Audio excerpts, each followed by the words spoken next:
The last vampire movie that made me feel like I was having a religious experience was The Lost Boys, and that was mainly due to the soundtrack and how fine Billy Wirth and Kiefer Sutherland were in it. Jump cut to 2025, where another vampire movie would give me another religious experience, not just through the music, but just how much it related to black people culturally. Growing up in the early 2000s, it wasn't actually hard to find media that seemed to actually want to speak to black people, and that's mainly through black cinema. But as the years went on, we lost that because blackness in media became more of an ideal, in my opinion. The kind of blackness that's just there to get Instagram likes. Something that feels disingenuous and performative is what I'm trying to say. This is not to say that speeches about the black experience in America was just never a thing, but it felt more natural because it felt like it was coming from a genuine place of frustration that was finally getting a chance to be talked about through media, even if said genre of black media is controversial. But nowadays, when characters are talking about the plight of black people in shows, it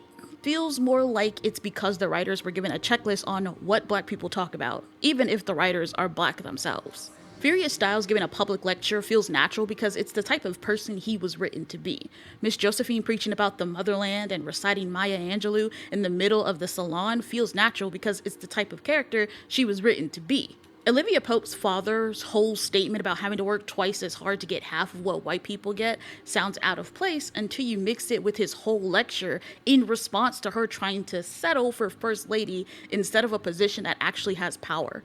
The characters don't just sit around suddenly having well thought out conversations about race and misogynoir where they all agree on a stance. Everyone would realistically have different stances in a friend group and different levels of education on a subject. Dear White People understood that and works because the whole point was that each black character represented a different archetypal black person, and with that, they each had different ideas on how to deal with the racism they faced at their PWI. But a lot of these shows and movies aren't Dear White People. Of course, there are some black movies and shows that have come out in recent years that have those same vibes, like One of Them Days and Get Out are some examples of movies that just get it without turning our identities into a free lesson for people who have to be reminded that people not looking like you is not the same as them being a different species. Something I learned as a child, but learning that at 40 is cool too, I guess. Even AMC's Interview with the Vampire could add to this just getting it vibe, with Louis and Claudia being black and their stories revolving around their vampirism intersecting with their blackness, and how despite vampires presenting themselves as above racism, they still participate in it comfortably, especially as a means to humiliate black vampires. Even more recently, Welcome to Derry surprised the hell out of me by being a very black-ass show with very well-written black characters, and show even without Pennywise there, they still have to face the racism of Derry, with Pennywise fully taking advantage of the bigotry. And of course, we can add Sinners to that list. It's very hard for me to describe the comfort the first half of the movie brings me. Like, it's so unapologetically black. And despite the setting, it still manages to feel warm and welcoming when you watch these characters interact with each other. Despite the twins being separated from their community for so long, they easily settle back in. And it means so much to me. In an era where black culture is being commodified and diluted to hell and back, left and right, left and right, left and right. To the right, to the right, to the right, to the right, to the left, to the left, to the left. Out of state.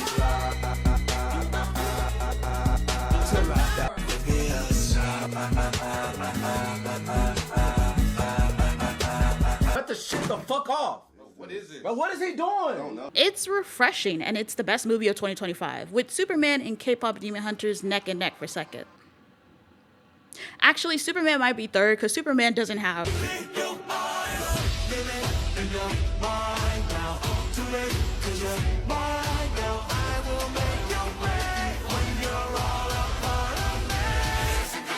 To the choir.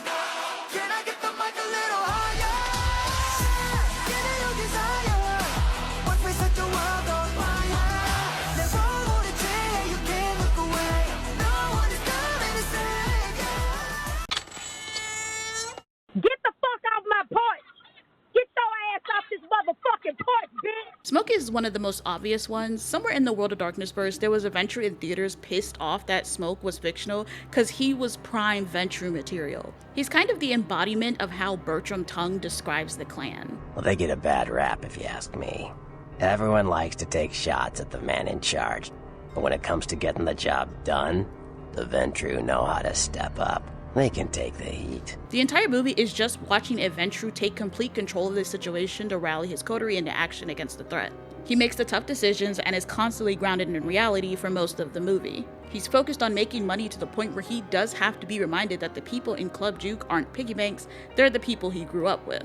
People who he should empathize with because it's his community. Even his final act is just him protecting both his brother and future black people from the clan's routine of reselling the mill after killing whoever bought it. Perfect Ventru propaganda right there. Getting shit done. Key, what are we doing after this? High key going to dreamland, cause nigga, it's 3:30 in the morning. Niggas need to go to sleep. Did this nigga just say, what are we doing? Nigga, Nigga. go to sleep, bro. As fine as that man was, he and Grace only had one kid. I call bullshit. I would have had Mississippi overpopulated. The unfortunateness of Beau is that we don't actually get to see much of his character as he revolves heavily around Grace in the movie.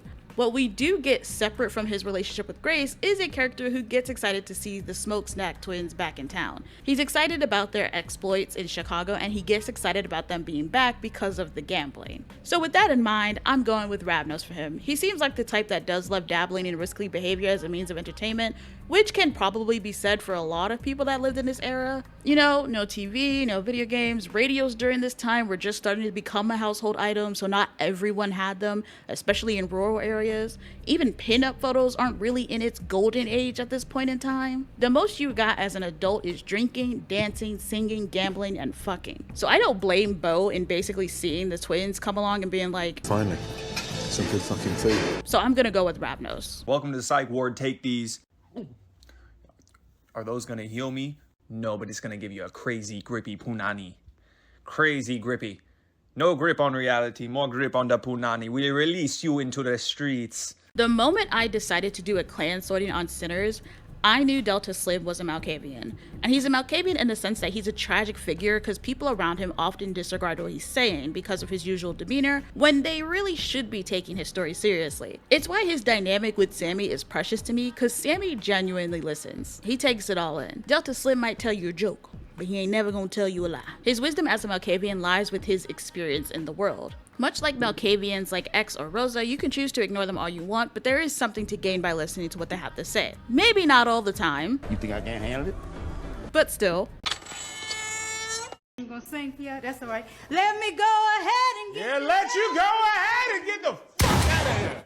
Cornbread is in kind of the same boat as Beau, where we can't really dive into his character the way we can with everybody else, especially since their personalities, once they've been turned, is very different because of the whole hive mind thing. That being said, I am going to go with Bruja because he mainly gave off protector vibes throughout the movie. Also, nearly beating someone up because they owe you money when you're supposed to be guarding the door is a very Bruja thing to do.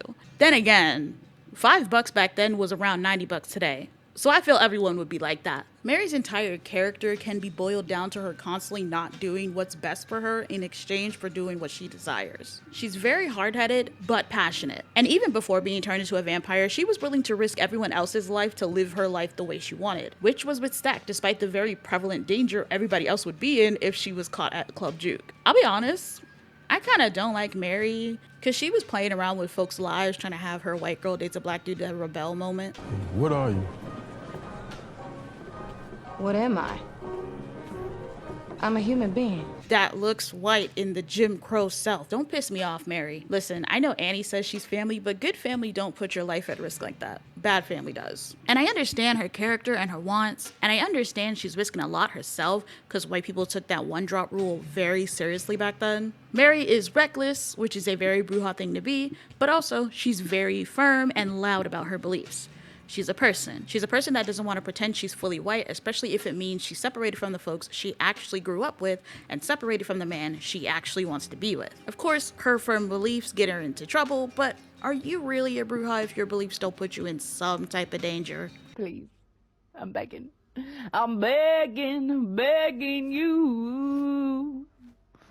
No, actually, I'm so serious. It should come to no surprise that Remick is a member of the Ministry. Much like Smoke is perfect for the Clan of Kings, Remick is for the Serpents. He has presence as in he can perfectly fit himself into a scenario rather quickly to catch someone in his net. Doesn't always work, but when it does, it does. Even their transgression compulsion can tie into him. The minister suffers a burning desire to influence those around them to shatter the chains of their own making.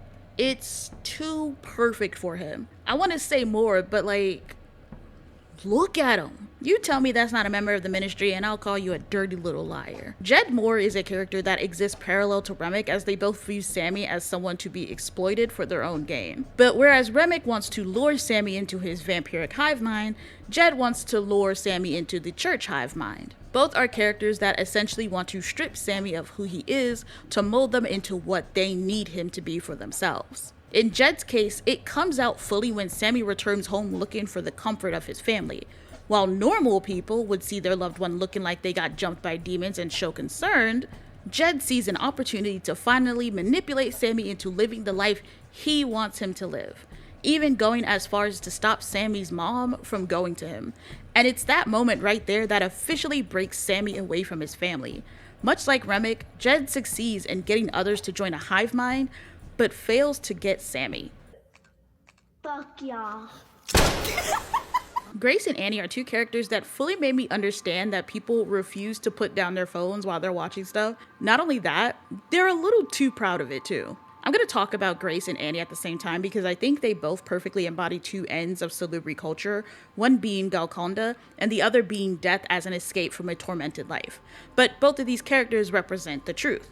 A harsh truth, but still the truth. As much as people like to pretend that Grace was wrong, she wasn't. When you look at the full picture of their situation, their plan to just wait the vampires out was always going to be a failure. And Grace knew that the moment that Remick threatened to go after Lisa. If the vampires couldn't get into Club Juke, then they would have gone into town. And since nobody in town knows that their loved ones have been turned, they would have been let in. Lisa would have let her dad in. And then what? It'll be another night of running from monsters that just doubled their numbers. Grace watched as her husband Beau stood there smiling as Remick not only sexually harassed her, this is the same man that dropped a whole game of cards to dance with her, but also threatened their daughter. Grace realized that Beau was officially a lost cause, and the only way that he could be saved was by being killed. Celebrity culture tends to believe that vampirism is a cursed life that one can only be freed from by reaching Golconda or death. Grace represents death being the escape, including her own, but also everyone else. The threat on the town and Sammy's life was only saved through sacrifice. You may not like that Grace invited the vamps in, but it had to happen at some point. If not today, then tomorrow. And if not tomorrow, then the day after tomorrow. Until Sammy is spending the rest of his life running from vampires. You can also read her as celebrity anti-tribute, consumed by the need for vengeance. On the other end, Annie represents Golconda. You can literally read her reappearing as her achieving a form of enlightenment. While celebrity can embrace whoever they want, they're known for embracing healers, teachers, empaths, etc. Annie obviously being a healer that much of the town go to for help. It's Annie's knowledge that keeps everyone alive. She assumes it's a hate, but when she realizes they're dealing with vampires, she adjusts accordingly, telling everyone how to deal with vampires. And when she reads her future, she quickly accepts her death and makes Smoke promise to kill her before she fully turns so that she can be with their daughter on the other side. Even at the end, the whole "I don't want any smoke on her" is basically her encouraging Smoke to abandon the mask he's worn for most of his life and rejoin his family as Elijah. On top of cars, on top of cars, shaking butt on top of cars.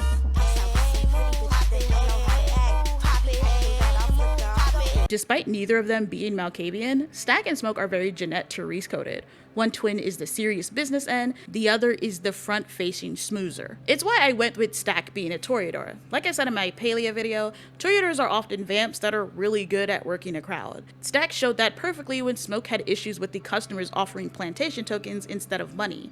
He's also the more reckless one of the twins, constantly having to be bailed out by Smoke because even in the face of constant danger, Stack clearly believes in living life to the fullest. And while we don't know much about his life as a vampire, we can assume it's the same, with the occasional melancholy about how he'll never really see his brother's face again.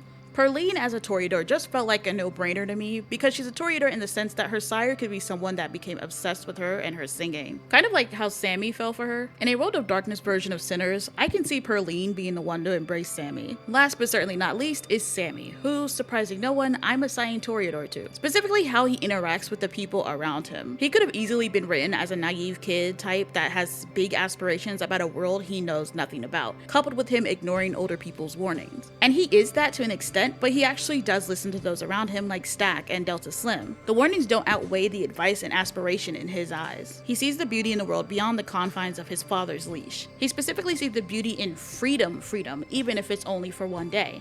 Even by his line, "I've seen enough of this place," it tells you that he's still got those same eyes from that night, even if they're more mature now. God, this was a really good movie. Like I said, the last time a vampire movie felt like a religious experience to me was when I first watched The Lost Boys. It's one of those movies where I wish I could watch it for the first time again, and it's not even alone, because 2025 had a lot of bangers. And I'm fully prepared for 2026 to not live up to that at all. But until next time, I've been Miss Hexley, and I'll see you soon. Listen up, everyone. We have been just informed that there's an unknown virus that's attacking all clubs. Symptoms have been said to be heavy breathing, wild dancing, coughing. So when you hear the sound, run for cover. Did you have a brain tumor for breakfast? I killed the dangerous. So you agree? You think you're really pretty? This is high school detective proofs. What is a friend anyway?